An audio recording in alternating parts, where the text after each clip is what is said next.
Hello. Hello, everyone. It is I. And Aaron. Welcome to The Spark. I'm your host, C2, here on the Trident Network. A three-pronged digital entertainment network. We do podcasts. Where did Aaron go? There we go. We do podcasts. We do live shows here on Twitch. And we have a YouTube. Here are the links. Right there. Nope, those are my links. Those are my links.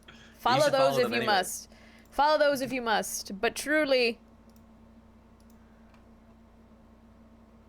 that's where you want to be. That's where you want to be. That's where you want to be. You can see me on Hulu.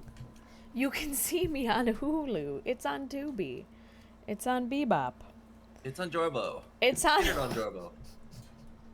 Get it on Jorbo! Minecraft, hello! Minecraft, hello! I'm glad that you're here. We're talking about more Star Trek. Today we are talking about... Was it season... I literally have said this. Season 5, episode 6. Season 5, episode 6. The game! And when I say that, I hope you know what it is. Because it is a historically legendary episode of The Next Generation. And a precursor to our future. One of the weirdest ones, too. It is super... Yeah, it is so weird. And very horny. It's incredibly horny. First of all, which most good Star Trek episodes kind of are. They're either like horny and insightful. They tell you something, or like not horny at all. Or they make you feel something. Generally horny. Not horny by watching them. Actually, just strange. Isn't it? Have you ever noticed all the horniest Star Trek episodes have something to do in some way or another with Wesley's mom, Beverly? She's always in it doing Is stuff. she? Oh, well, I think yeah. Part of that, I don't know if part of that is because she's like, her and the captain have like a interesting relationship. That's true. I don't know if that's like, they're kind of like, and what I really appreciate about Star Trek is that it's like, yeah, all these people fuck, they just are busy. They're just busy doing science. Like, they don't, like, if they could, like, it would be about them fucking, but it's not. It's about science. It's a utopia. But they could fuck. To work. And they do on their days off. As is evidenced. So, we'll talk a little bit about the episode, and then we'll reflect. Sure. On the episode. I've got fairly extensive notes here. Oh! I'm actually kind of like mid-writing a review as we're going. I think that's fine. As my thoughts are gestating. I think that's fine. I'm gonna see right now if I can do this. Yeah, okay. It's working. It's happening for me. If I can do this. Haha! Okay. So, beginning. But we need to go back. We have to go back. Where's my photo display? I left my game on Risa. We have to go back. I left my game on Risa. Oh, here we go. Did I not get the horny picture? I guess I didn't get the horny picture. Okay. I tried to get the horny picture and it didn't work. Okay, so the episode starts. Here we have Riker looking incredibly hypnotized. But the episode starts with him on Risa, which is the vacation sex planet colony. Vacation sex planet. You know it's gonna be wild. You know it's gonna be wild when something starts out on Risa. He's like with a lady and they're chasing each other and he's being horny. He is. Riker, as in Riker fashion, he's being horny, and then she gives him this game, and he plays the game. He plays the game, and then he goes back to the ship. He's giving orders on the ship. We meet Robin Leffler, who's going to be a pivotal character, played by Ashley Judd. I thought she looked familiar when I looked her up. Yes. I was like, oh, that's Ashley Judd. Ashley Judd. I really love Star Trek. Was also a little bit like Law and Order for people because you see a lot of people. You see a lot of like, oh, I know that person. Oh my god, they're on Star Trek. Holy shit. Don't do Like games. Brad Dourif. Brad Dourif is like in an episode where he's a serial killer alien because of course he is. Because of course he is. Don't do games, kids. You'll get addicted. Exactly. So we meet Robin Leffler. And then also Wesley Crusher's in this one. Wesley's back from the academy. Listen, so Wesley, I don't get the Wesley hate. Every episode that he's in, I like. I think that's something to do with the era, because I think people were like weird about Wesley, weird about kids, weird about they were being weird. But we do have Wesley. Exactly. We do have Wesley Crusher. Yeah, I don't get I'm glad that you said that, because I also don't get the Wesley hate. I enjoy Wesley Crusher. I enjoy Will Wheaton. I'm a big fan of Stand By Me. There's no reason for there to be hate for Wesley. I'm sorry. Yeah. They're wrong. They are. I agree. And then we have like he's the youthful, like if you were a little kid on the Enterprise, you would be Wesley. Like that's what it would be like. Well, and he's like a genius. He's like a brilliant genius is like the theme of the show. I think you're right. Honestly, you're right. They're like, oh, does this kid know more than everybody on the ship? No, we never said that. But we do know that he's a genius. And he is smarter than you. He is actually a genius. I do like how they explore the old, like, as he gets older, though, and, like, the things that he has to contend with. Because the Federation is pretty problematic, and he has to, like, come up against a lot of Federation shit for, like, his whole life. And I think he is almost like shining a light on the like shittiness of the Federation. Like even the Federation isn't above the Federation, fuckery it's of humanity. So like it's just a collection of ideas propagated by a group of people, and the thing about people is that there's so many of them, and they all have different ideas themselves. So like, yeah, we definitely get episodes with Starfleet corruption and Federation, and like even they break the Prime Directive multiple times. So for sure, you know, I think there's a general understanding that the Federation is more something to strive for than an actual like reality of like there's even like even though like now like they don't use money and everything, there's still issues. There's always gonna be issues. Well, that's like the refreshing thing about Trek too, because it's not perfect and there are flaws, and being human is just like a constant state of reiteration. So I think they capture that well, versus just like, I don't know, you watch something like Starship Troopers, which is not the Federation at all, by the way. But it is I'm just like laughing because I was like, we're this way. Everything is this way all the time. We're so good. And Trek is like, we might not be the best, but we're trying. But we are trying. I don't hate Wesley either. He's old enough to not be a ridiculous child genius. Yeah. And I mean, like, it's just, it's like watching your nephew play games and say lame stuff. You just kind of have to kill the part of yourself that cringes. Well, and you'll be happier for it. Yeah. I do like Wesley. And I like him in this episode a lot. Mm-hmm. And I'm glad that they give him a little romance, but it's really about the science. It's about the science. He meets kissing Ashley Judd. He meets Robin Leffler, Ashley Judd. And they have a little flirtation. So that's like that happens. But then also in the background of this entire episode, everyone's like, "Have you heard about this game? This game?" Mm-hmm. Riker's like, "I got to show you this game." And then like there's a tiny little scene at the end of each scene that's like, "Hey, I gotta show you something." What were you gonna say? I got this game. I was gonna say, I think literally every single scene ends with someone going, "It does. Do you want to play the game? Hey, come show me.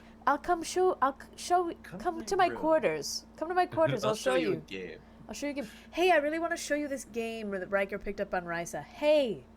So that's happening among like the what are they, command crew? Like the fucking command crew. They're all just gamers. They're just running a LAN party in the bridge. They're running a LAN party in the bridge. It's a problem.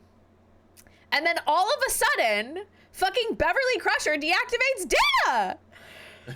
That part took me out. That part is when I knew things were trouble.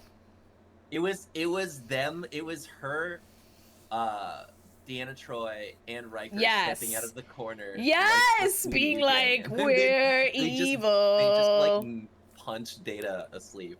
He just takes it. Well, and then I took another screen. They like laser his shit closed or something. Like they like fucking she like. I think they say that they like severed the connection with his Positronic network. So he's brain and no body. Check out this game, Super Methadone Brothers. Hey. No! So they do that for Data. They like deactivate him. So like, I like that they do that. I really love the way that everybody acts really normal around each other and around most people, but then they do some like shady shit. And I love how it's so like, it's so sudden. Because I think that's kind of how it is supposed to feel, but they do a really good job of being like, surprise. Because like, I remember the first time I saw this, I was like, what? Why? Like, I was like, I didn't really understand like why, like what the fuck? But like, yeah, they had to deactivate Data because he would be the only one on the ship who could stop the reckoning. So there, everybody's playing this game. Well, I'd say like the mind control of the game also allows them to retain their own kind of general craftiness. So they are them. Yeah. So that's what's scary. Yes. Oh, that's a really good point. They are them, but they're on the wrong side. Yeah. Exactly. The game. What happens next? Game. Data gets deactivated, and then there's a nice little, and then Picard and Wesley have a nice little tea party where they reminisce about Starfleet, which I really like. I love hearing about Starfleet. Like I would love, is there a show where they show Starfleet? Do we have a show like that yet? A Starfleet Academy show? It's like, I think Lower Decks is like all the ensigns who work on. Oh, are they ensigns in Lower Decks? Okay, I kind of want to watch Lower Decks. Yeah, and there's some cameos from I think Next Generation characters. I think that's cool. No, that's a different show. Star Trek Prodigy has Janeway, and it's like a different animated. Really? Yeah. I gotta watch these other shows. I You're right. I like hearing about Starfleet. I love hearing about Starfleet. Yeah, that was my. I did have some prompts for this one. I think we should save them. Should we save them till the end, or should we do them now? Sure. What do you think? Save them till the end? We'll save them till the end. Let's sum up the episode. Okay. So then, thank you for keeping me on track. So then, here we are.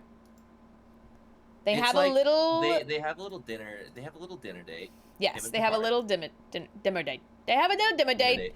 They reminisce, or Picard reminisces, and they talk about Starfleet. Mm-hmm. And then Wesley, is gonna go on a date with what's her face, Luffler, and he comes home and he has this fucking weird moment with his mom, where she's like, "Play the game, Wesley," and she kind of like is trying to force him to play this game. Yeah, and like they have like a, and he's like this is why like all the horniest Star Trek episodes have something to do with Beverly Crusher for some reason. Cause she's like, so hot, Gates McFadden. Cause she's hot. That's true. That is true. But she's in the room with the game on, and she's like, I don't know, she's making weird moans, and then Wesley comes up like, "What are you doing, there is that. Anybody who's playing is like. Yeah, everybody who's playing the game is like, it's a game that makes you crank your hog. Yeah. And his mom is just sitting on the couch. She's like, "Oh, I was saving this for you, but just too fun." Yeah. And it's then she game like tries to keep forcing it on him. Yeah. She's like, "Mom, I got a date." And Mom, he's being, it's a really funny moment because like, and there's also, they share these moments where like Wesley's like, I'm growing up. Like he has a lot of those on the Enterprise with people, but they listen to him. That's what I like. They're not like, they're like, maybe Wesley is growing up. And she does relent after he's like, I'm going to be late. No, I got to leave. So she does relent. But then, so they go on the date. And they're like, what's up with this game? Everybody keeps asking us about this game. So they go and they test the game and they find out nerds, the two nerds who want to kiss, find out that the game is fucking activating the pleasure centers in the brain. So before playing the game, they're like, we gotta test this out. Very smart. The youth. The kids are figuring it out. The kids are figuring it out. They basically devolve their date into a research assignment, which I would love to live in a future where that's true. Like, imagine work is so fun, you want to go on a work date. Yeah, like, that's your, like, life. Some people are like that. Well, some people are like that. Yeah. Just not us. Yeah, they figure out it's a video game that makes your dopamine spike. That which, makes... that already happened. Yeah. There was a lot of, like... I love sci-fi, but then I hate sci-fi because I'm like, aw. No. I wish I could live there. No, that I'm already living there and it's terrible. Oh. Yeah, that I'm already living there and it's terrible. That it's like, oh, right, the thing, the dopamine, the game. It's that meme of acclaimed movie. Don't make the death machine. They're remaking it and they're bringing back the coolest part, the death machine. It's like, no, the movie's called Don't Make the Death Machine. Don't make the death machine. Yeah. So that part where they're like, huh. And also there's a lot of Star Trek that does that where it's like, they're like, the Gene Roddenberry's like, remember, that shit's crappy. We don't want to do it. And I'm like, oh, Gene, if only you were alive, you'd be turning in your grave. We have games that make our dopamine spike. They're called loot boxes. They are. They're called loot boxes. Honestly. They are. They should be legal. Wesley goes and tells the captain. And guess what? The captain's playing the game. They got him. That part, that part is pretty bleak. When they got him, our favorite captain, my favorite captain anyway. They do get him in bigger ways in other episodes of the show. Do. That's true. Oh my god. Well, the fucking Borg kidnap him in one show. That one. I am Locutus. I am Dark Sniper 69. I am Dark Sniper 69. I want you to play the game. I think it's funny how in the scene, the thing is sitting on the shelf the whole time. The game is sitting on the shelf the whole time, and Wesley never clocks it. Wait, in this scene it is? You don't see it, but he pulls it from like right behind him. It's sitting on the shelf next to him, and Wesley's just like, "There's a game. You gotta look into this." That's so funny. It's like, I'll do that. I'll do that, and then he fucking puts it on his fucking. He's like, "Well, we better start an investigation right away." Oh! We've he's already been got. And found no wrongdoing. Something about lying. So then they have to lie. So then Leffler and Wesley seem to be the only people who don't get got by the game. So then they have to lie and they pretend. They make some like fake games in the replicator, and then they have to pretend. They sit there on the bed. They do. And they pretend that they have the game. So then that buys them some time, but they have to figure out how to get, so they're going to figure out how to get Data awake. And then Wesley does a cool thing where he's like, I figured out how to do a site-to-site transporter beam in case of an emergency. And he does use it, which is my favorite part of the episode, where he leaves and does. I will say that scene is preceded by a really funny chase scene where it's I think Worf and Riker chasing Wesley around the table. Yes. And they just run in opposite directions, and he jumps over the table, which is definitely slower. Like, they should have caught him. But he outruns the chief of security. But he's youth. He's youth. And he figured out site-to-site transport, so he gets away. He does get away. And then they go to the bridge, and we figure out that the sexy alien lady that Riker was boning in the beginning of the fucking show is trying to take over the ship. It's her. She did it. Not just the ship, but Starfleet. Oh yeah, Academy, that's true. That's true. Starfleet bases. It's crazy. But she wants the Enterprise first. She knows that because the Enterprise is the flagship of the fleet. So, should we find out it's her? That bitch. I knew she was a bitch. I knew it. She was acting like it.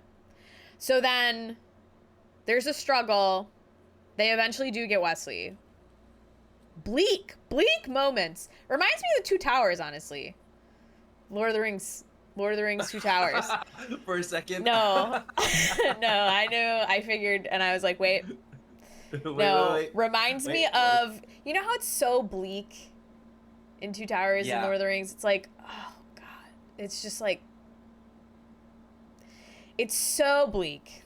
And then I wanted to say it reminds me of Invasion of the Body Snatchers too, a little bit. Oh, it's 100%. not entirely the same. 100%. No, I get that. Kind of like subjugation, and also They Live, but that's like same genre. Dude, this is So They Live. Oh my god, this episode is So They Live. It would have been funny if there was a fight scene between Wesley and Worf, and they're just like beating the shit out of each other to try and get the headset. Oh yeah, as an homage. When did They Live? Yeah, that would have been an homage to They Live. Just a 4-minute. They Live was like 80. A 5-minute fight. Fucking brawl between Worf and Wesley, and then Wesley somehow like is not being pulverized by Worf. Well, I mean, he does run away from him by jumping over the table. He's youth. He is youth. He is youth. He's fast. Makes me want to watch Invasion of the Body Snatchers again. That movie fucks me up, if I'm being quite honest. That one really scares me.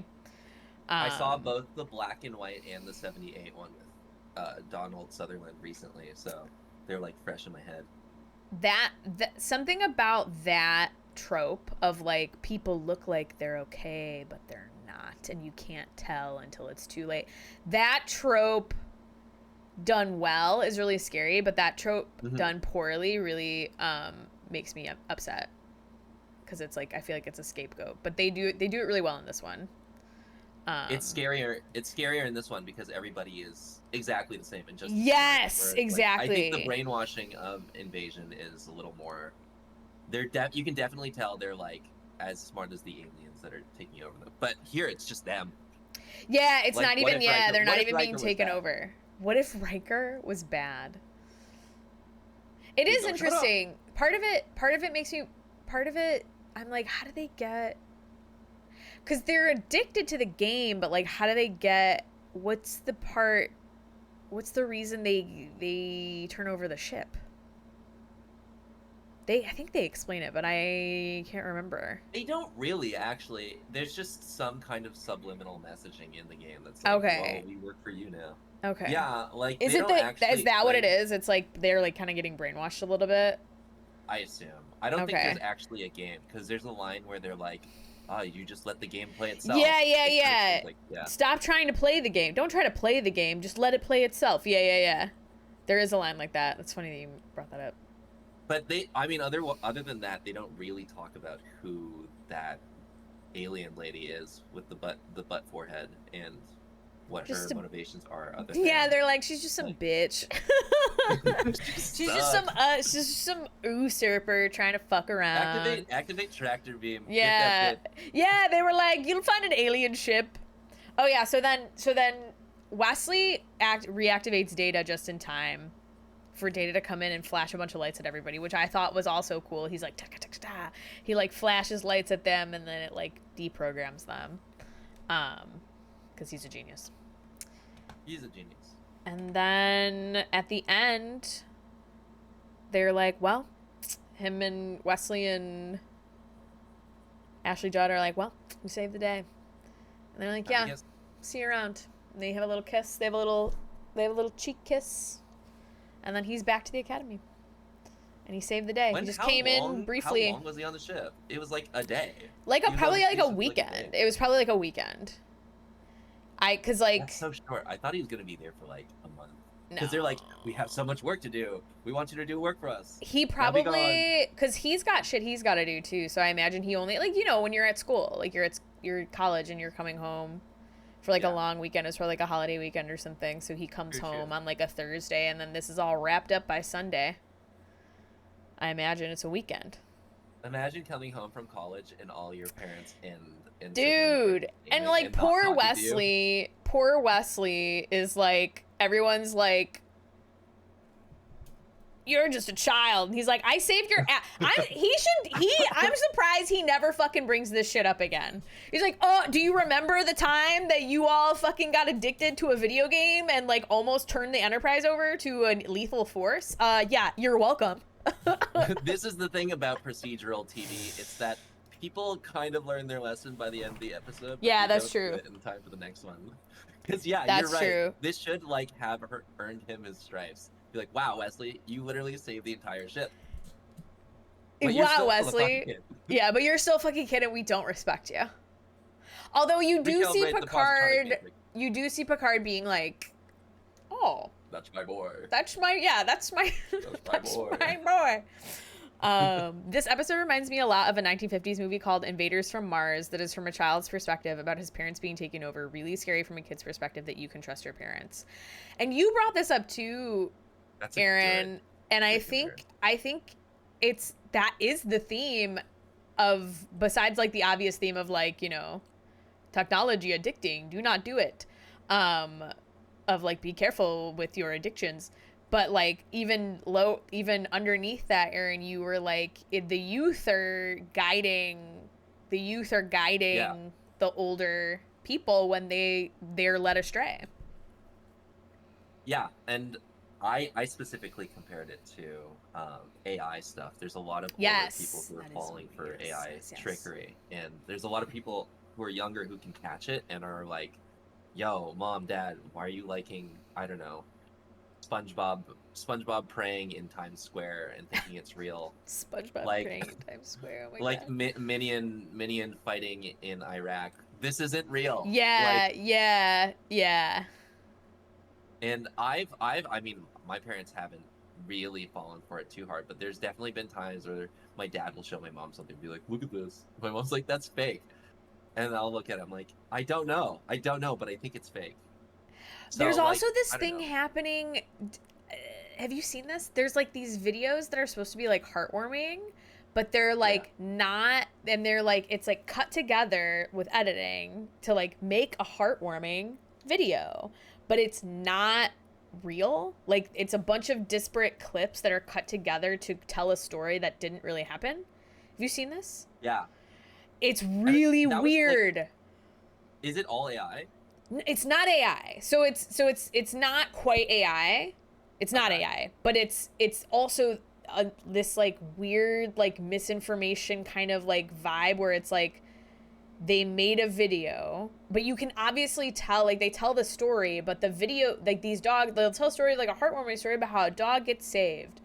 And they'll show a bunch of different clips, and the dogs all kind of look similar, but you can tell that the dogs aren't the same dog.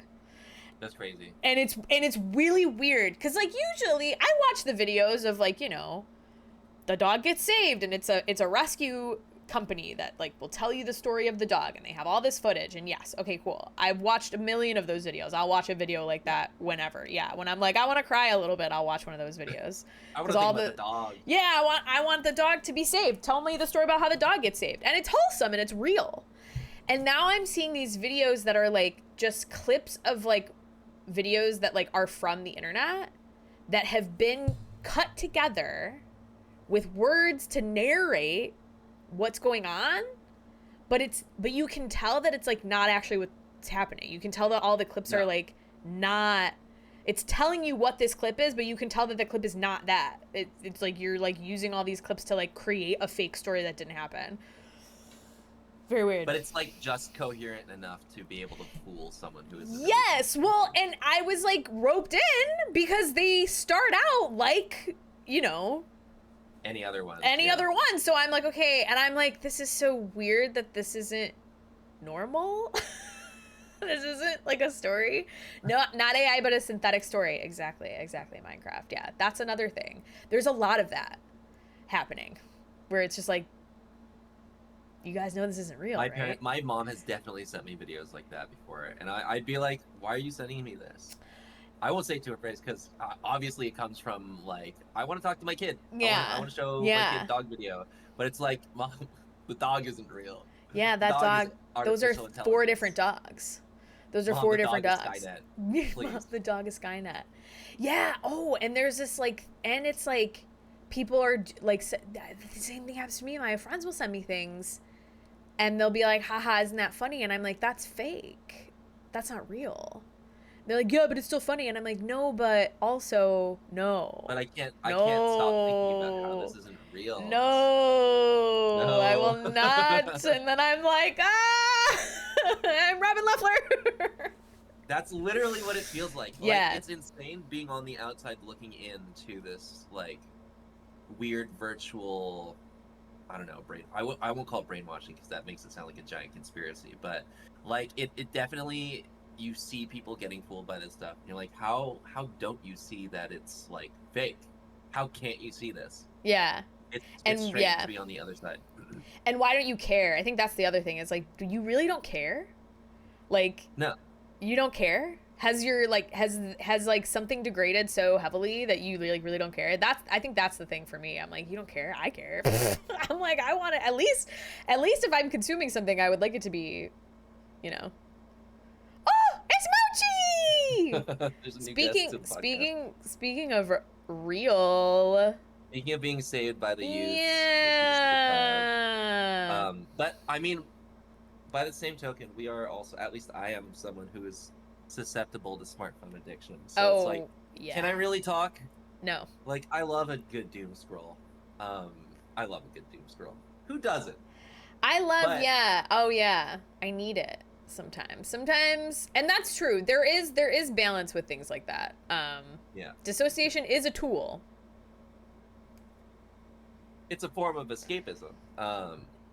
But I also drew the parallel, like, the game itself is very simplistic. In fact, it's kind of stupid what the game actually is. It's just hoops in a cone. Oh yeah, isn't that funny? We play, like, now we have games that are like, you know, like my veg out forever game is like a fucking, like, what's the game that I've been playing? It's a Deadlock. which is not like it definitely grabs all of my attention. There's more to, I think there's more to Deadlock cognitively than, say, something like Candy Crush, which has a hold over a significant amount of mothers in the country. That is true. I forgot about Candy Crush. Is Candy Crush still crushing? My mom's on, like, level 12,000. Damn, okay. And she's still going. Yeah, it is still going. It's like a multi-billion-dollar game now. But, like, it is just the same. The game itself is a short-form repetition of the same thing over and over and over again, which is kind of like short-form content now in the sense that, like, a lot of the doom scrolls are related to, like, Instagram Reels or TikToks. Yeah. Or just, like, really digestible things that feel variable enough that you want to keep seeking it out, but comfortable enough that it's the same. That it feels, like, familiar and comforting. Like, it does tap into, like, the dissociation, because after a doom scroll, you come out of it, you're like in a daze. You're like, wow, I just lost. You're like, what was I doing? Why was I doing? What was I doing? I should go tell Wesley about this. I should go tell Wesley about this. Wesley, have you heard of TikTok? But wait, let me read this. Yeah. Yes. What were our answers? So we had a couple prompts. Yeah. We had a couple prompts. So I will go first. I had the most Star Trek thing. So the most Star Trek thing in the episode. I said, honestly, the most Star Trek thing that happens is that Riker is being horny, and that's key to the plot. There are so many Star Trek episodes where it's like, Riker has to have sex with this alien for the plot. And that, literally the first thing that happens in this, that the inciting incident is, Riker gets this game from this alien lady who he is fucking because he's horny. The game, the episode opens with him chasing a woman. Yes. They're both in lingerie, essentially. Yes, exactly. She throws his telecommunicator out the window. Oh, yeah. Don't ever address it. Oh, she's like, well, and then it's like framed. And after you know, like, what has happened, you're like, God, Riker, you're so dumb. But you're such an idiot. You're such an idiot. But really, freaky. He does get freaky, and we can't begrudge him for that, because he does. He brings it back. He brings it back. It's all good. He brings It's it all back okay. because Data comes in and flash bombs him. That's true. That's true. He's like, wait, the woman I've been sleeping with is bad? What was the most Star Trek thing in this episode for you? I wrote that the game is just frisbees in a cone. And this is something that hits the same part of my brain as watching the original series does. Yeah. There's a lot of like, this is what you're doing in the future. Damn girl, this is how you live. Like, there's a strange. If you watch people eat food in the original Star Trek, they're just like pretending to eat like multicolored cubes and circles. Oh, you're Like, right. oh my god, my You're cat's stepping right. keyboard. Yeah, right? So like the game just being frisbees in a cone is like strange. It's strange to me, but I also think it works to the advantage of the episode because like it's from the perspective of Wesley, who's younger and like a little from the outside looking in. It makes it feel more alien. That's a and, good like, point. strange as someone from that perspective. Probably couldn't do much fancier graphics for the time on TV budget. Yeah, and they do. That's what I like about Star Trek is they do a lot with their budget. Like they're like, you need to see the game and you need to understand conceptually what it is, but the meat of it is in the writing. The meat of it is the interactions and the characters. It will always be that, so that you don't have to worry too much about low budget. Well, that's why Trek is so timeless, right? Oh, Despite yeah. its age. Yeah, I just started watching the original series this year. I'd never watched it before. And I was like, oh my god, this is so sick. Yeah, I mean, and it's obviously, it's from the 60s. So you're kind of like, there are things where you're like, yee! Or there's things where you're like, what? But like, it's from, so you know where it's from. So it's not like you don't expect. Yeah, I mean, the original series came out in a time where it was groundbreaking to have a black person on your show. Like, yeah. Times truly were different. Yeah.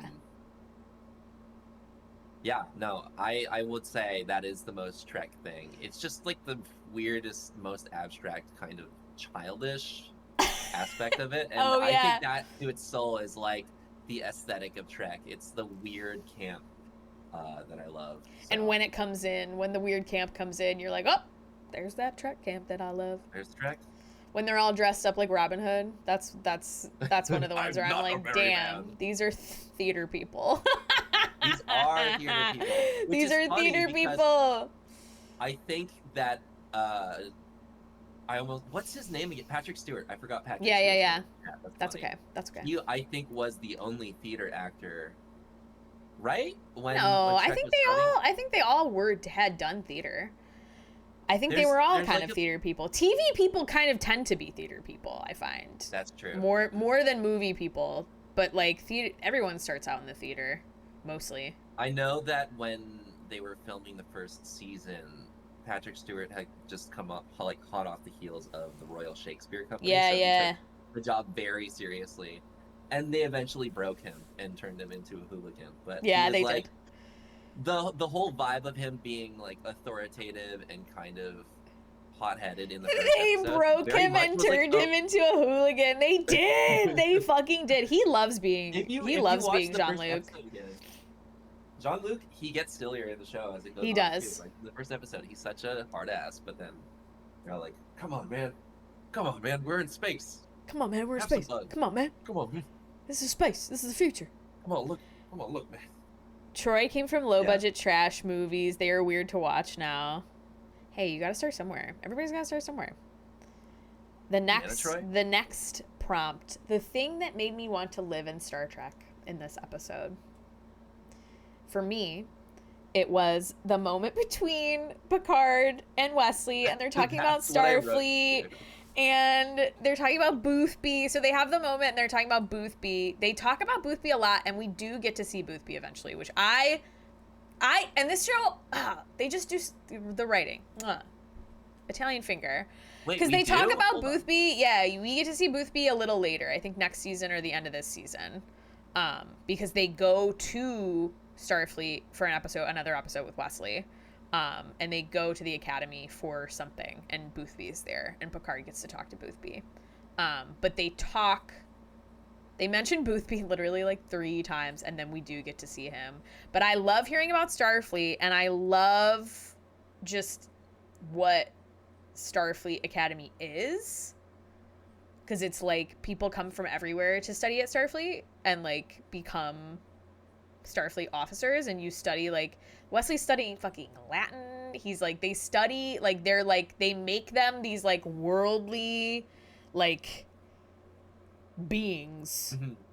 Because you don't just know, they learn about everything. Yeah, you don't just, you do specialize, like everybody, like, and you hear, and the way that they talk about Starfleet, and like, it's just so cool. Like, Starfleet itself is so cool, and it's probably so hard to get in the future.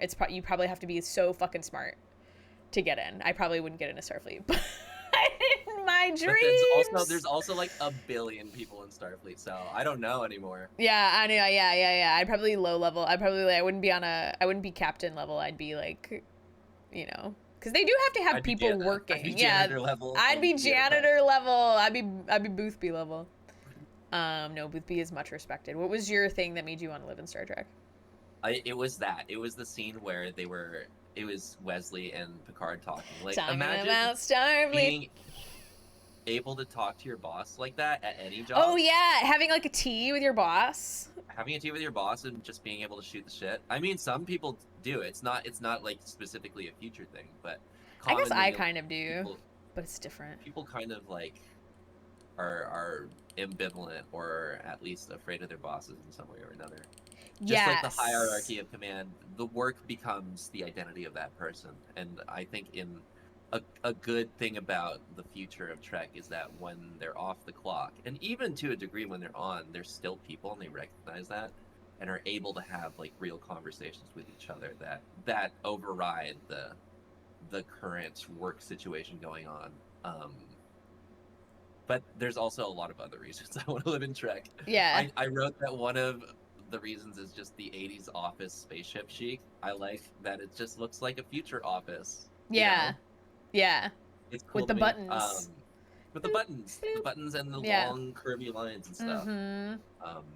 And it also reassures me that I could be a successful janitor, because who's vacuuming those carpets? They have carpets everywhere on the ship. Yeah, you're right. There's gotta be. That is actually interesting that you say that, because I never see the janitorial staff, but they have to have them. They're integral. Either that, or they just clean shit with lasers. Yeah. Oh, yeah.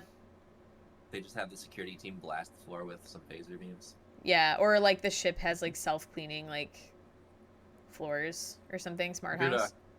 Computer, scrub the carpets. Computer. Did you know that the voice of the computer is the medical officer in Nurse Chapel in the original series? That's Gene Roddenberry's wife.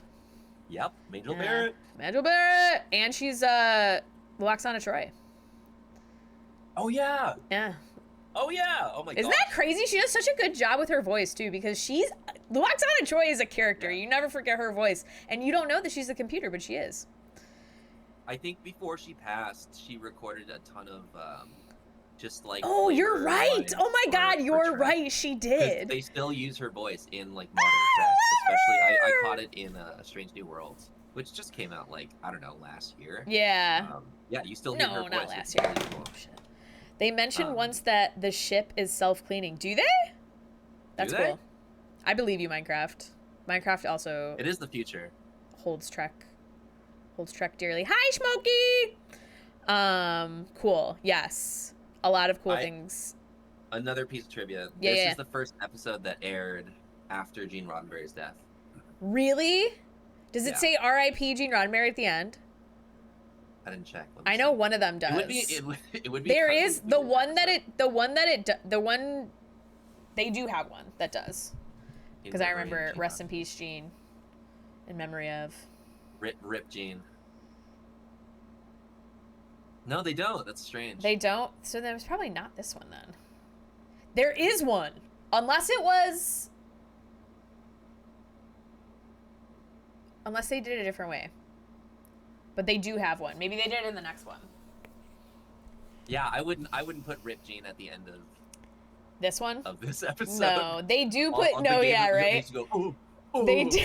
Shut up. Okay. How did they predict the future? That's the last prompt we got. How did they predict the future? I think we kind of already talked about it with like social media addiction. Yes. Dopamine. Dopamine. Fried dopamine receptors. Addiction. And I wonder, brainwashing. Like, what was happening in the 80s that made them write this episode? Because it comes from a place that exists. Right? Yes, yeah. Star Trek, I mean, I think, well, and it's funny because, like, themes are themes, you know, there's always going to be, they have an Israel-Palestinian conflict episode. You're right. You know, so I think Star Trek does what all the good shows do and did, where it takes the archetypes from the things that we've been dealing with forever, that humans deal with, and then it turns it into a story for the show. And I think back then TV was the brainwashing thing. People were like, you know, now TV is like reading books. Like, people are like, I think I'm gonna give my brain a rest and watch some TV. Isn't that so interesting? And in the past, I remember, you know, my mom didn't get on me about TV because she was really into TV, so she wasn't like, you gotta stop. Like, she wasn't about to tell me that I can't watch TV because she was watching a lot of TV. But, like, if you think about like old-timey, like, shows and movies and, like, how the moms would talk to the kids about the TV, you're gonna rot your brain with that shit. Like, there's always been some type of entertainment thing, like drug thing. And Minecraft said this was right in the middle of the drug war, too. The drug war or the war on drugs? The war on drugs? The drug war. They were shooting drugs at each other. They were shooting drugs and Dare. Well, and I think that's separate. Really? I do think Gene Roddenberry, there's this event that took place. This is my woo-woo alien person knowledge. There was a meeting with a bunch of like socially weird people in regards to our contact with aliens. There was like a board meeting that like was like, it wasn't it wasn't like it didn't take place in the government. But it was basically a bunch of like authors and artists and like, you know, politicians and like socially influential people were at this meeting to discuss our contact with the aliens, and Gene Roddenberry was in this meeting, and then he left this meeting. This is like way before. It was like in like the 60s, early 60s, late 50s. And then he created Star Trek after like this like informational meeting about what we know about the aliens. Yeah. So, and like a lot, and like I know that sounds like, and you're like, what sources, whatever. That's like the lore. That's like Star Trek lore. That's like Roddenberry lore. It's like he was one of the guys who was in the board meeting where we were like, so we know about aliens. What are we gonna do? Gene Roddenberry created Star Trek after that. But I also think that like, I do think that like, it's funny because like we all know that like fucking social media is bad for us, but we're like not gonna stop doing. We're not gonna stop. No, and that's the doing scary it. thing. Yeah, it is like, scary. It is. Do we really have a choice in this, or does it have such a hold on us that we can only stave it off for? And if everybody's doing it, and then you're alone on the ship where everybody wants you to do it, you know, there's kind of that like weird, like it's a very weird. It's weird. It's weird. It's weird. It's just weird. It's creepy. It's creepy and it's weird, and it's creepy. But you can't think too much about it. Don't look directly into the Eye of Sauron. You don't have to look into the Eye of Sauron like all the time. We know it's there. I know that the Eye of Sauron, I'm not going to look at it all the time. It's going to freak me out. Also, if you look at it too much, it stares right back at you. So honestly, I'm just going to go about my life. Yeah, I mean, the best thing you can hope to do is, I mean, I have my thoughts on like social media and stuff too, because I'm definitely susceptible to using it. We all are, because it's dopamine receptors. We all have dopamine receptors. It's not like it's not a moral thing. I think is the most important thing. You can't moralize it because it's like, if it's like and like we said, it's like the TV. When the TV came out, people are watching the TV. They don't know that the TV is bad. They're like, I like the TV. I love the TV. I miss TV. Now I'm on social media and I'm like, I miss the TV. The hardest thing about it I miss the low hum of the TV. There's so many like inherently good things about these forms of communication. Yes. TV tells stories. They Yes. introduce new types of art, and the internet, it has the same power like tenfold, but we're just not using it to its fullest. And I guess like the best compromise you could think of is to find ways to use your social media in the fullest. And we've talked about this about Twitch and Yeah. building communities and like using it as a creative platform, not just consuming. But also like I do find that, especially recently, that going back and you know, kind of demaking my taste in entertainment to just books, because there's a long while where I didn't read books or I didn't watch I think movies. we all go through that sometimes, like with like So I've media kind of and like stuff. Yeah. I've rediscovered my love for books and You're going to the physical library, right? hardware. I don't have a library, but I do go to bookstores. Okay. I've heard bad things about the library in Langton. It's kind of sketchy, so I'm gonna try and find a better one. It's okay. But I yeah, just I like remember to- you I like mentioned to- the library. Yeah, there's a public library here.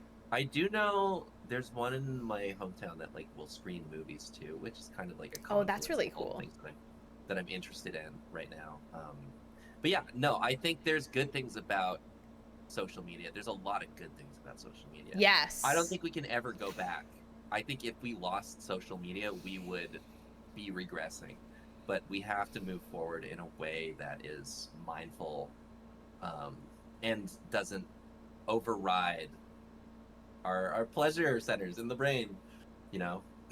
Yeah, I think that's a common thing with humans, is that we get a piece of technology and we don't understand what it does until we see the effects of it. Like nobody knew what would happen if we had the internet on our phones all the time, because I think there is kind of a sweet naivete that we have where we're like, isn't this gonna be like Steve Jobs is like, it's gonna change the world, you know, sweet Steve Jobs, who's just like genius, just trying to fucking do his genius shit, not really worrying about like, so what is he smart, like, so not bold. worrying, like, why would I worry about what it's gonna do to people? I'm trying to do breakthroughs. Like that's like kind of like, and like that's his job, but then it is also all of our job to like, when we have that information, when we have the information of like, oh, this is not good for my brain, oh, this is not good for my body, oh, like once you have that information, then you can make a decision with that. And the tough thing is like we couldn't really know until it was too late. No. There was no kind of analog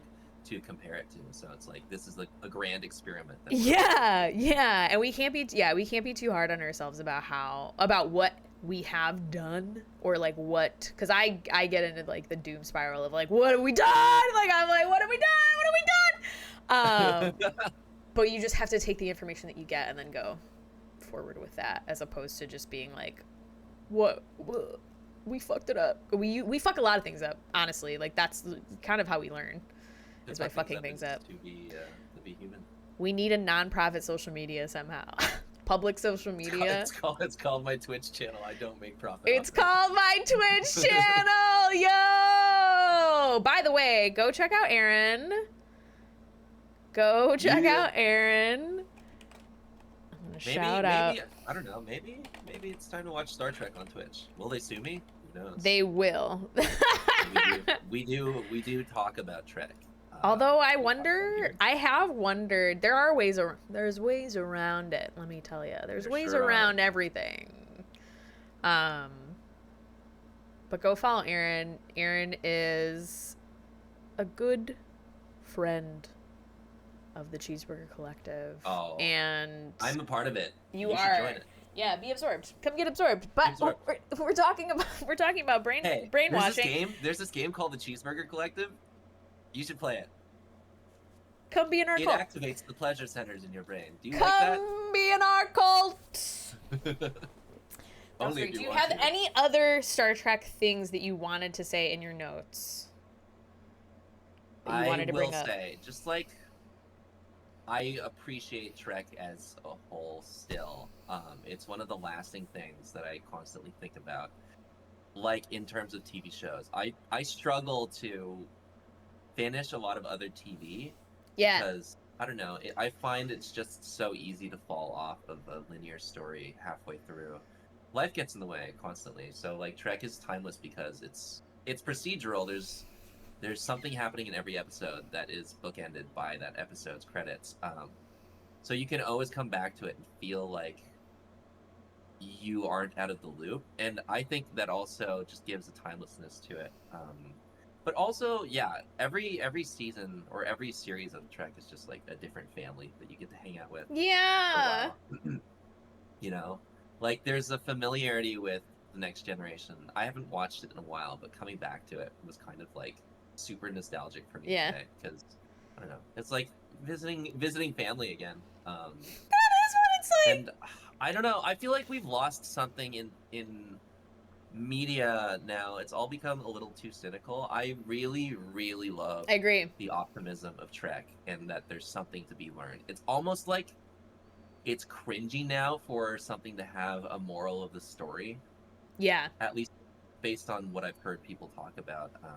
But I fucking love it. I love learning about some new moral concept from a TV show of all places. And having something to reference back to, because I reference Star Trek episodes in my life constantly. Yeah. Like, people will be like, such and such, this happened to me. And I'm like, well, you know, in that episode with Jean-Luc Picard, he said, you can do everything you right. can do everything right and still fail. And that's not, or you can do everything right and still lose. And that's not failure. That's just life. And I think about that. It's just life. It's just life. Get on the bridge. It's just life. I need you on the bridge. I have a game for you. I have a game for you. But yeah, like I reference, and I think ultimately you're right. Like, that is what good media, the good books and the good social media and the good, because I reference clips too. Like, people will say something in a clip of something they learned and whatever that happened in their life, and they'll have like a reel about it. And I'm like, oh, but that helped me. That story that you told about your life helped me to do my life. So yeah, I think if we find that the things that we like about Star Trek giving us the moral of the story, I think we can carry that through all the media that we consume and all the media that we make, to have something to reference back. You said before, like staring into the eye of Sauron, looking at the void. Eventually, it looks back, and I think it's worth exploring that kind of general negativity, but as a counterpoint to optimism. But we've gone a little too far towards cynicism and stuff. Yeah, it's time to turn it back a little bit. We're gonna turn. We need more optimism. Like, turn it back. Smokey said he gets that from The Simpsons. Yeah, and that's other people. Yeah, that is King of the Hill has it too. There's King of the Hill does have it. You're right. King of the Hill. Like, every TV show had some kind of message that it was trying to. Is Trek the only aspirational sci-fi universe? I can't think of any other.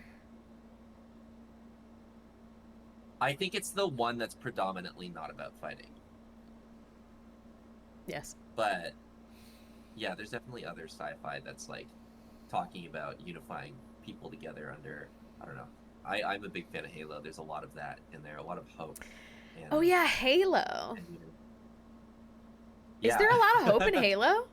There's a lot of hope in Halo. There's a lot of they spin it in different ways, but essentially the way they win the big war in that is that Master Chief is this giant hero that like inspires hope in people, and he's like something That's to strive cute. for. I didn't know that.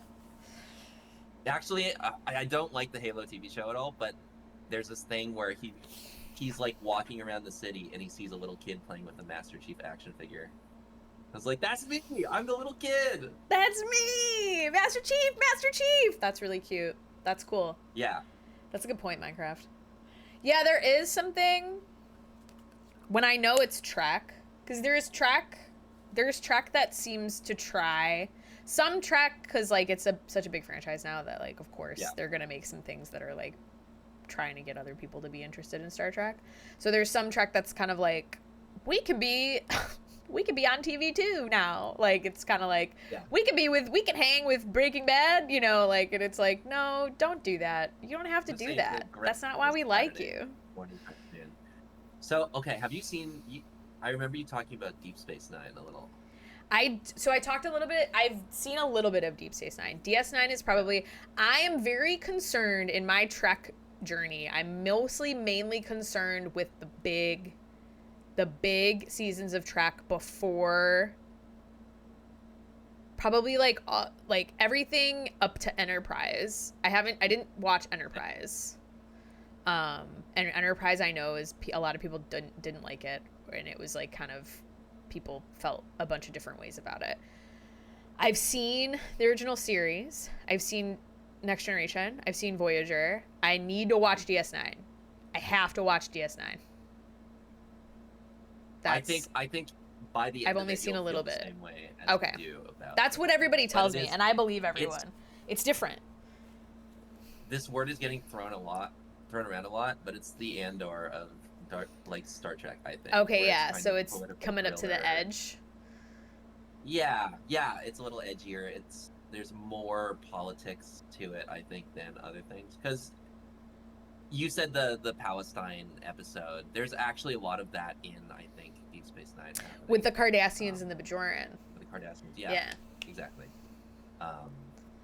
But yeah, I totally get it. Like, Deep Space Nine is a show that predominantly takes place on the Deep Space Nine space station, whereas like the appeal of Trek is going to strange new worlds and finding aliens and getting freaky with them, To seek out new life and new civilizations. and then to boldly Riker kiss him on go. the lips. And DS9's like, we're gonna boldly stay.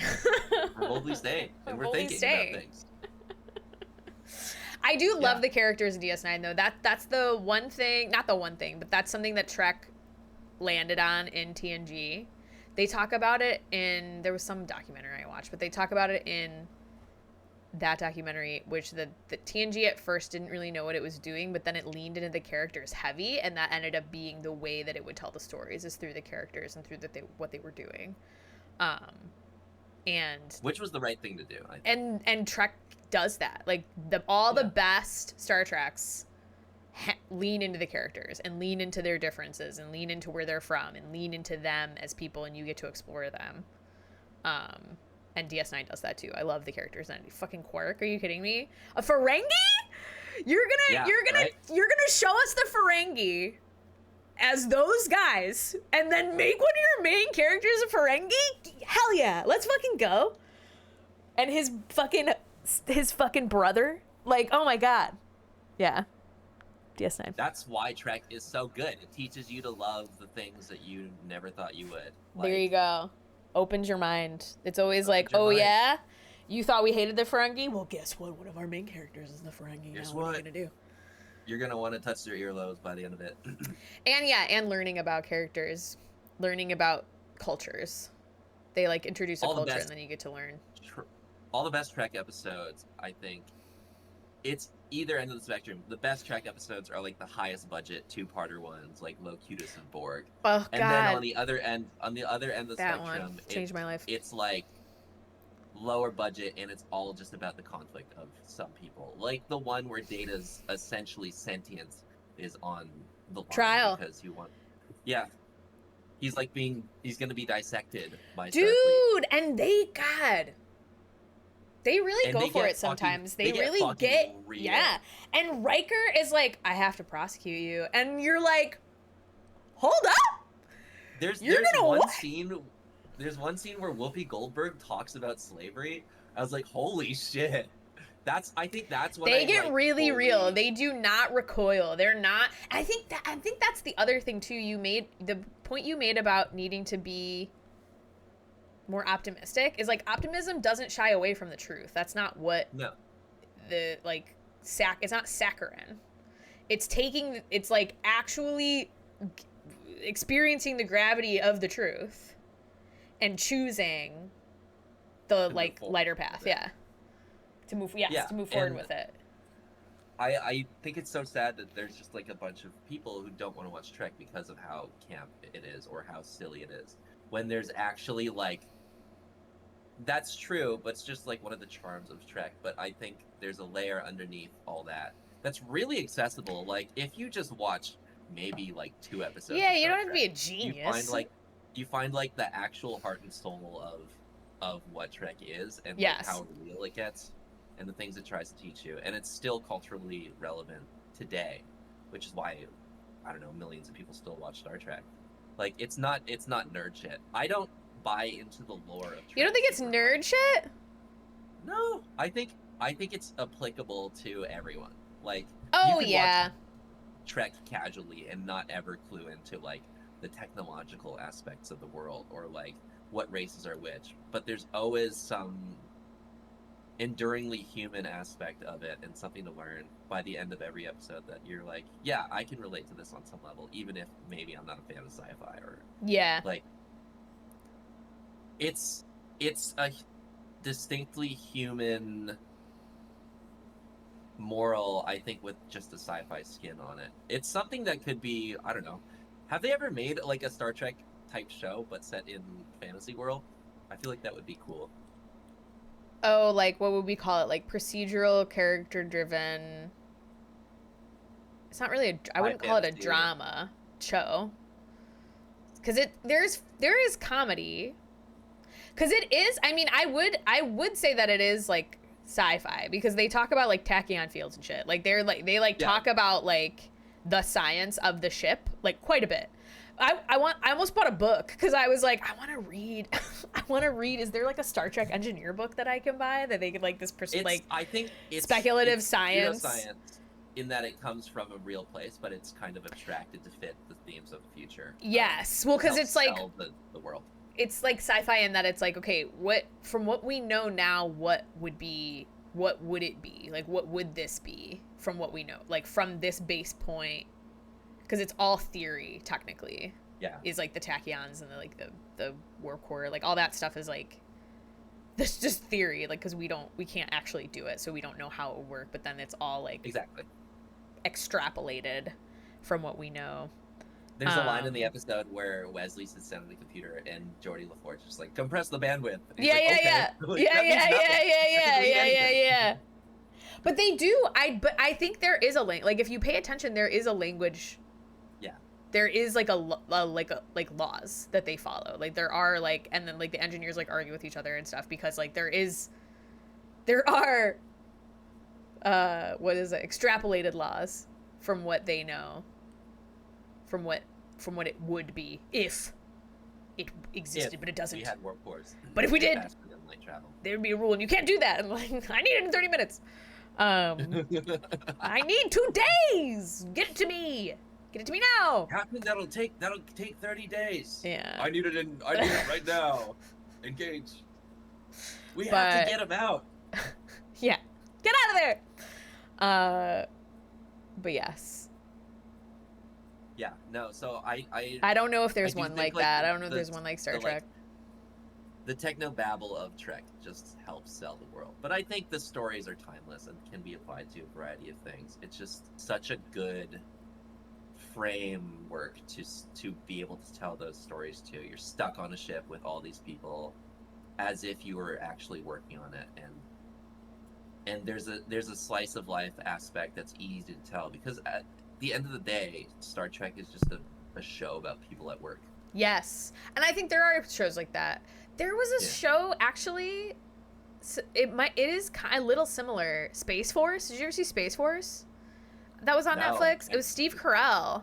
It was pretty good. It was pretty funny, and it was about the new Space Force, like it was a new branch of government or a new branch of the military was Space Force. Yeah. And he was like the director, like the main guy. Steve Carell was like the main guy of Space Force. I literally can't remember anyone else who was on this show, but they were famous people. And it was like on Netflix, and it was really funny. And they canceled it. Wasn't Hugh Laurie on that show, Space Force? Was he? Wait, I gotta look this up really quick because it was pretty funny. Hugh Laurie was in another space show. Gotta look it up.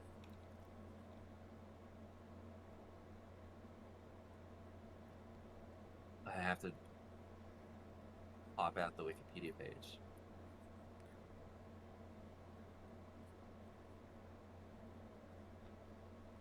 Oh wait, is Space Force real? I'm pretty sure it is. Oh shit, it was established in 2019. There was something like right after Donald Trump announced the Space Force for the government. There is something akin to the transparent aluminum the ship's windows are made from. Yeah, they get all their stuff from real. Oh, it's fucking John Malkovich is in it. John Malkovich is in it, and oh, it's such a good show. It's really funny. John Was it Ralphio, only Ben one season? Schwartz. It was 2 seasons, I believe. Yeah, it was really funny. Lisa Kudrow, Chris Gathard.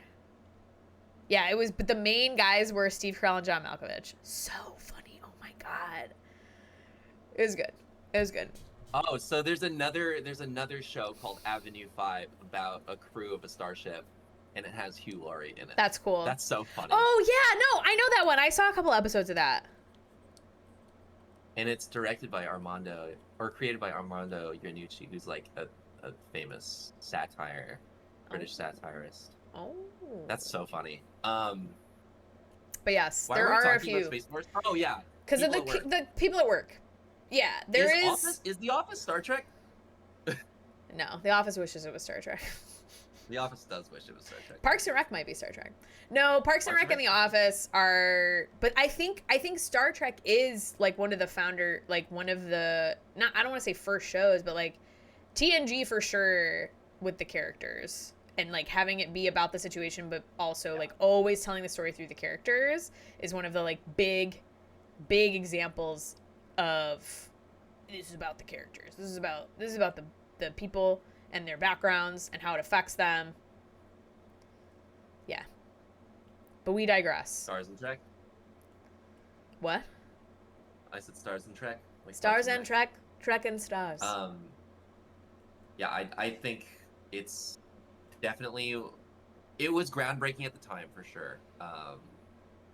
Now it's just kind of the norm, but I think we were kind of taking for granted how really good Star Trek is. I think you're right. Like, I tell people about it, and I want to show them episodes. Like, the one episode I want to show everyone that it's real fucking television is the Data one where he's on trial.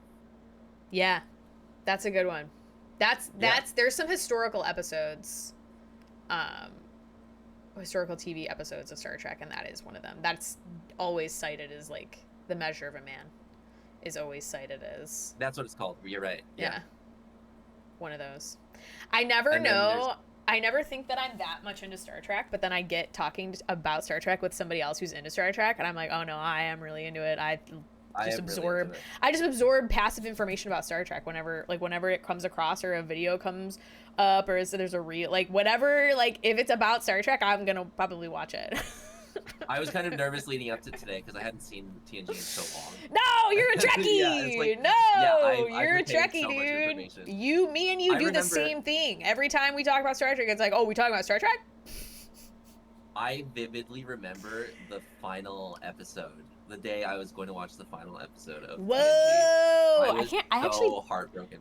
I actually don't. I have to watch. I need to watch more again. Forever. I need the box set. Always. Trek lives forever. But yeah, that day was not a good day. No? It was not a good day. It felt like the lead up to putting a dog down. I was so heartbroken that TNG was over. See, I immediately watched Voyager after TNG and that helped. Yeah.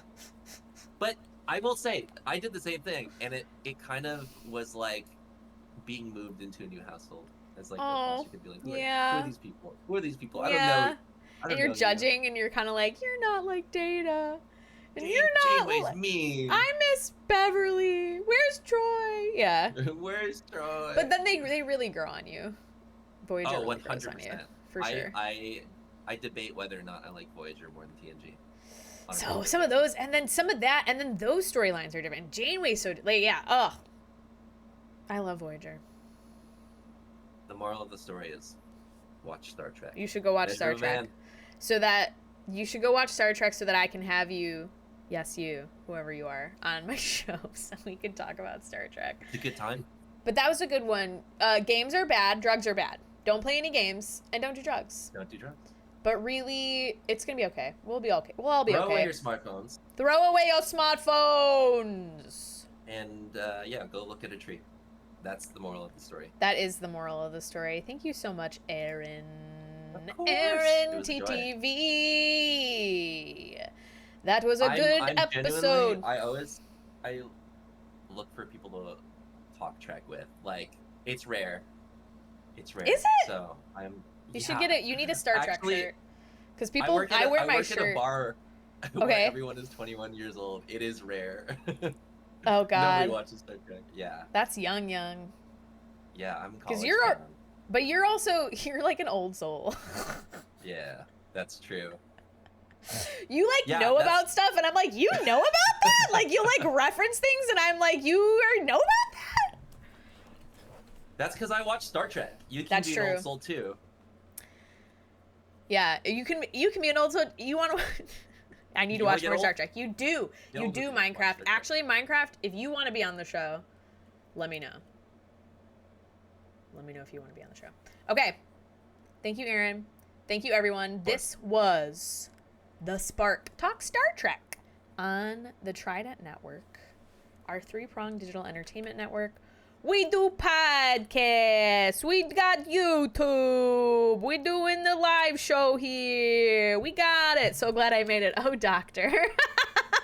Throw away your smartphones, but check out Throw away your smartphones. Throw away your phones. Check out the TikTok. I'm so glad that you made it, Doc. Well, you can catch the recap of this episode. This was a really great episode, Aaron. You contributed so beautifully as a fellow Trek fan. On YouTube, you can catch up. This will be put up on YouTube. I'm your host C2. This was Aaron. Hi. Bye. TTV. I think the witching hour. I actually don't know. I'm not gonna bore you with the details. Check us out. We got stuff going on. Thanks for coming. I hope to see you soon. Be yourself. I love you. Bye. Bye.